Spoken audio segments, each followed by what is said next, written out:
इसके पहले हम लोग गॉस थ्योरम पढ़ चुके हैं। अब गॉस थ्योरम से पहले इलेक्ट्रिक फ्लक्स से रिलेटेड कुछ क्वेश्चन जो नीट के एग्जामिनेशन में पूछे जा चुके हैं उनको पहले हम लोग सॉल्व करके तब आगे बढ़ते हैं। इसमें ये क्वेश्चन आप देखें जो इलेक्ट्रिक फ्लक्स पर बेस्ड है। इलेक्ट्रिक फ्लक्स के लिए जो फार्मूला यूज किया गया, electric flux enclose to any surface phi E is equal to EA cos theta. Clear होगा? इस पर बेस्ड क्वेश्चन ये है।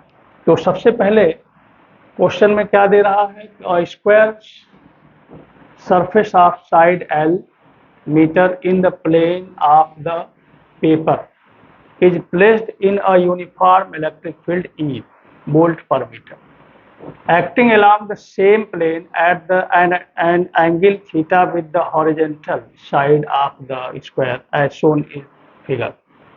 The electric flux linked to the surface in units of volt into meter. तो सबसे पहले इसमें क्या दिया है कि जो स्क्वायर है उसका साइड L है और ये प्लेन जो पेपर का प्लेन है जो आपकी कॉपी है उस डायरेक्शन में उसके parallel E volt per metre के इलेक्ट्रिक फील्ड में रखा हुआ है। ठीक है, और इलेक्ट्रिक फील्ड और प्लेन के बीच का जो एंगल है वो थीटा है। एक कॉपी जरा हमको दीजिए तो बताते हैं इसको। देखिए, इसमें जो इलेक्ट्रिक फील्ड है ये हो गया स्क्वायर और इलेक्ट्रिक फील्ड इससे थीटा एंगल पर है। क्लियर हो गया ना? इससे थीटा एंगल पर ऐसे है। क्लियर हो गया? तो सबसे पहले आपको ये देखना है कि यहाँ पे बना भी है, आप देखें कि इसको हम जो ब्लैक बोर्ड का प्लेन है इसी को हम मान लेते हैं प्लेन ऑफ द पेपर ऐसे, और इलेक्ट्रिक फील्ड इससे होके जा रहा है ऐसे। क्लियर हो? इसके इस पेपर के प्लेन पर नॉर्मल हो गया और नॉर्मल के डायरेक्शन से थीटा एंगल पर है। ठीक है, तो अब देख लो इसमें क्या दिया हुआ है। जो महत्वपूर्ण चीजें हैं उसको ध्यान से समझ लेना है। यहाँ पे सबसे पहले कि ये plane of the paper is placed in a uniform electric field acting along the same plane at an angle theta with the horizontal. ध्यान से समझना है। ये अब ऐसे ही इसी से होकर ऐसे electric field force of lines ऐसे जा रहे हैं, इसी से होके जा रहा है और ये हॉरिजॉन्टल से थीटा एंगल बना रहे हैं। खूब ध्यान से समझना है।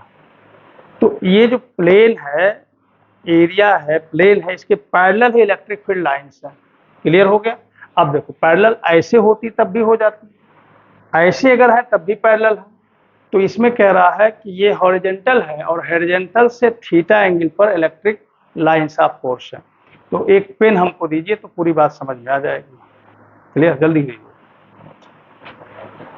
ये आप देख रहे हैं कि ये जो पेन है ये हॉरिजॉन्टल डायरेक्शन है। ठीक है, ये वाला, और इलेक्ट्रिक फील्ड जो है इस हॉरिजॉन्टल से ऐसे ये पेन के डायरेक्शन में, ये वाला पेन जो है, दो पेन है ना इसमें, एक ये पेन हो गया और दूसरा पेन ये हो गया ऐसे। तो इन दोनों ऐसे देखो, ये काली वाली जो पेन है ये हॉरिजॉन्टल डायरेक्शन में है और ये जो व्हाइट पेन है ये इलेक्ट्रिक फील्ड का डायरेक्शन है। अब ये एंगल थीटा दिया हुआ है, लेकिन जरा सा सोचना है कि phi E is equal to EA cos theta में what is theta? Theta is angle between area vector and electric field. अब एरिया वेक्टर और इलेक्ट्रिक फील्ड, यहाँ पे एरिया वेक्टर का डायरेक्शन किधर है? अब जरा सोचो, this is perpendicular to the surface.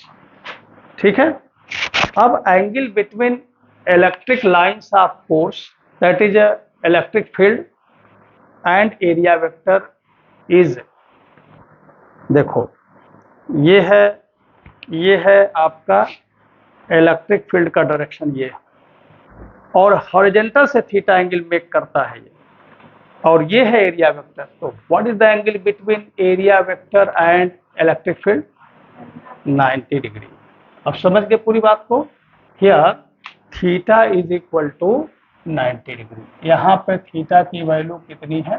90 degree. अब देखो कह क्या रहा, जैसे ये देखो, ये आपका एक स्क्वायर सरफेस है, ठीक है ना, और इसी में ऐसे इस डायरेक्शन में ये डायरेक्शन ऑफ इलेक्ट्रिक फील्ड है, clear, and this is a horizontal direction and this angle is theta, clear? But here the direction of area vector is like this, clear? ऐसे, therefore the angle between electric field and area vector is 90 degree. Then phi is equal to 0 because cos 90 is equal to 0, clear? Answer क्या होगा? बोलो सब लोग, बोलो answer क्या होगा?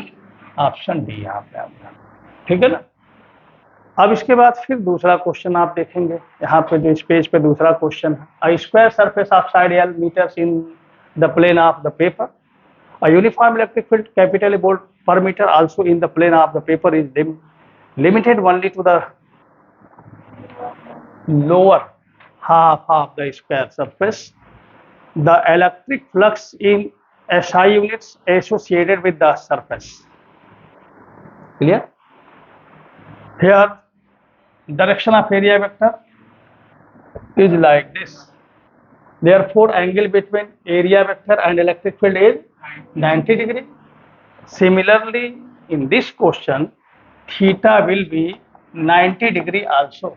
Therefore, phi E is equal to EA cos 90 and the value of cos 90 is 0, therefore phi is also 0 in this question.